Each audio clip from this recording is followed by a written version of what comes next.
o poeta português, isto é, que se expressa em língua portuguesa, embora sendo brasileiro, de todos os que se expressam na nossa língua, é aquele que mantém uma relação afetuosa mais expressamente cantante da alma lusíada e aquele que mais enamorado se manifesta nos seus poemas com a lusitanidade, com a alma lusitana, a alma portuguesa. Ele diz: a língua portuguesa tem 2 montes e um oceano no meio. Camões, Pessoa e Drummond me deram a chave para ser, se não um poeta bom, um poeta do mundo. Um poeta do mundo. Não um poeta no mundo, como outras coisas quaisquer, mas um poeta que faz ser as coisas, que anima as coisas, que é um agitador de sentido das coisas. Camões. Como não falar de Camões? É a nossa referência matricial. É aquele que plastifica em versos de ouro, em friso dourado, a nossa exemplaridade lusíada. A exemplaridade épica de um povo que fixa em legenda o destino de todo um povo e de toda uma alma coletiva. É aquele que encarna de forma mais lídima, mais expressiva e eloquente o pathos lusitano. O pathos lusitano, a paixão, o modo, a modalidade de ser português. Portanto, Camões é grande em profundidade, navega nas águas profundas do homem, da humanidade. Enquanto que Fernando Pessoa, sendo grande também, é-o sobretudo à superfície. Ele exibe uma grandeza de surfista. Ele é um contorcionista da palavra, um trapezista do verbo. E é por isso que ele propicia, dá aso a tantas imitações. Fernando Pessoa, no contexto da literatura mundial, é porventura o poeta, entre todos, aquele que mais suscita o epigonismo, isto é, aqueles que neles se revêem e aqueles que o tentam imitar.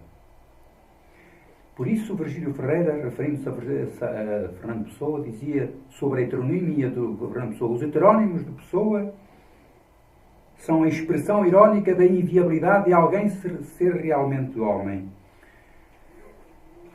Eu permito-me discordar ligeiramente de Virgílio Ferreira neste ponto e acompanhar Agostinho da Silva. Não se trata de reproduzir personagens à maneira do teatro, mas antes de, através da ironia, promover a dissolução da máscara, da persona, como dizendo: não vale a pena desdobrar-te em tanta coisa, porque só uma coisa vale a pena: ser tudo. A disponibilidade ontológica para tudo ser. É isto que caracteriza a alma lusíada. Neste sentido, o Quinto Império é isto: cada homem, sem a mediação de qualquer imperador egótico no interior de si, mas entrega a genuinidade criativa e a graciosidade da criança. Carlos Drummond de Andrade. O outro monte, o monte de cá, porque Pessoa é o monte de lá. A obra de Drummond, como Pessoa, o Jorge de Lima, Herberto Helder ou Murilo Mendes, alcançou um coeficiente de solidão que o desprende do próprio solo da história, levando o leitor a uma atitude liberta de referências, de amarras ideológicas e de perspectivas. Tudo isto no dizer de Alfredo Bossi, em 1994.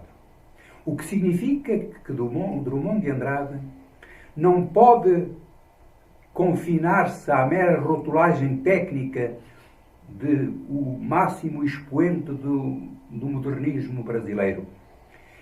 Essa perspectiva é uma perspectiva manifestamente redutora e constrangedora, porque Drummond se eleva ao nível do paradigma da alma transbordante de paixão e contradição, de afetividade e contradição, típica do povo brasileiro. José Santiago Novo, nascido a 24 de julho de 1930, Prémio Nacional de Poesia em 1965, foi diretor de estudos brasileiros, mas que ele gostava de chamar luso-brasileiros, em La Paz, Rosário, Panamá, México, e que publicou mais de 20 livros.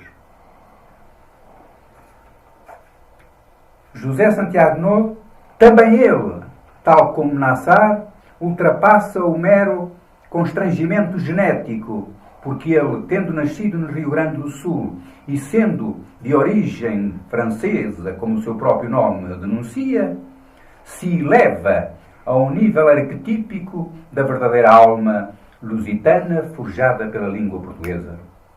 Isto é, a afetuosidade, a amorosidade veiculada pela língua portuguesa foi nele maior escultor do que a própria ação genética. No dizer de António Quadros, ele não manufatura, ele ideofatura.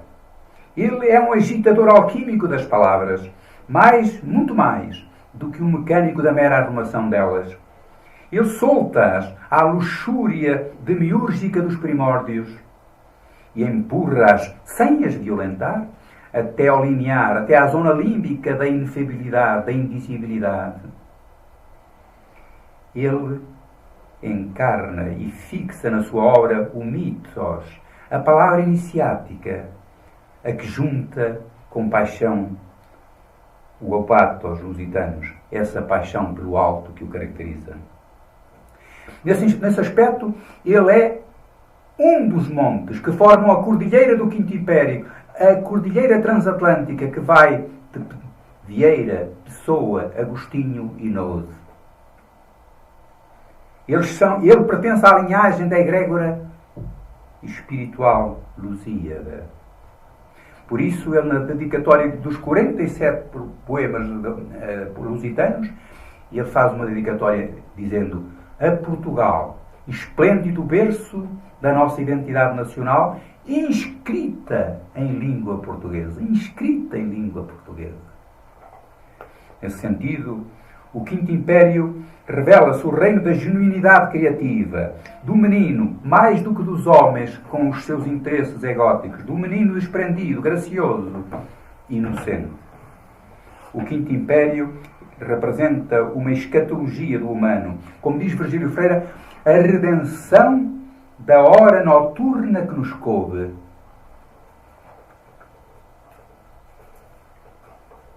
Meus amigos, na modulação de tons, falando da língua portuguesa, o mesmo timbre é tão mutilante para o corpo da língua portuguesa expulsar da sala de aulas do Brasil Gil Vicente, Essa, Camilo, Raul Brandão, Garrett, Antero, Nobre, Cesário Verde, Pascoais, Virgílio Ferreira, Saramago, Pessoa, Herberto Helder, Eugênio de Andrade ou António Ramos Rosa, como contraditório, mutilante e imperdoável seria, por um qualquer pergaminho genético, Portugal ignorar ou negligenciar Jorge Amado, Érico Veríssimo, Lins do Rego, Cecília Meirelles, Olavo Bilac, Drummond de Andrade, Ariano Suassuna, Murilo Mendes, Manuel Bandeira, Jorge de Lima, João Cabral de Melo Neto, Rubem Braga, Ferreira Goulart ou José Santiago. Não se queira separar por decreto o que Camões uniu pela alma. São vários os instrumentistas na mesma orquestra.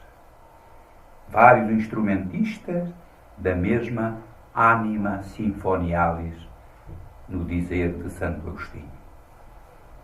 E para terminar, eu gostava de afirmar algo que me parece óbvio, mas muitas vezes escondido.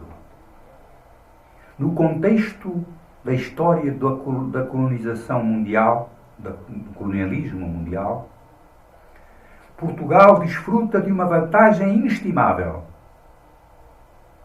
Ele não gera equívocos. É pequeno demais para incomodar e ameaçar.